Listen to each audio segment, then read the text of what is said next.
Personal na nagtungo sa tanggapan ng Department of Justice si Senador Joel Villanueva para sagutin ang alegasyong sangkot siya sa flood control scandal. Yan at iba pa sa ulat ni Jayco Cruz. Sinagot na ni Senator Joel Villanueva ang mga alegasyon na nag-uugnay sa kanya sa flood control scam. Ayon kay Department of Justice spokesperson Paulo Martinez, nagsumite na ng counter affidavit si Senator Villanueva para pasinungalingan ng mga paratang. Personal na bumisita ang senador sa tanggapan ng DOJ pero tumanggi itong humarap sa media hinggil sa kanyang pagsusumite. Nito lang Enero, nagsumite rin ng counter affidavit ang kampo ni Villanueva para sa isa pang hiwalay na reklamong graph kaugnay ng 150 million na kickback mula sa flood control projects. Tila deja vu ang nararanasan ngayon ni dating Senador Bong Revilla dahil nasa sentro na naman siya sa panibagong corruption scandal sa bansa. Kahapon, hindi natuloy ang arraignment at pre-trial ni Revilla sa Sandigan Bayan para sa mga kasong graft at non-bailable na malversation of public funds. Dahil sa mga mosyon ng kampo ni Revilla, kabilang ang motion to quash the information at sa muling pag-iimbestiga. But just to put on perspective yung isa sa mga due process arguments, now what we had wanted to emphasize as procedure is that hindi po nakatanggap kami nung copy nung malversation complaint with all the thick attachments. Sa ika-9 ng Pebrero, itinakda ng 3rd Division ng Sandigan Bayan ang arraignment ng mga kaso ni Revilla.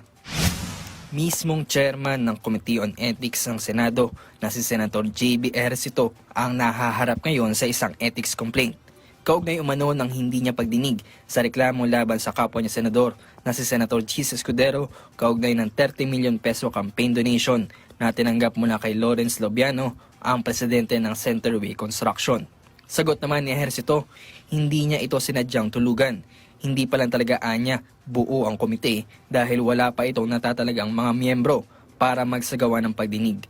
Nanaipit pa sa oras dahil dumaan pa ang budget deliberations at BICAM, sabay ang adjournment ng session.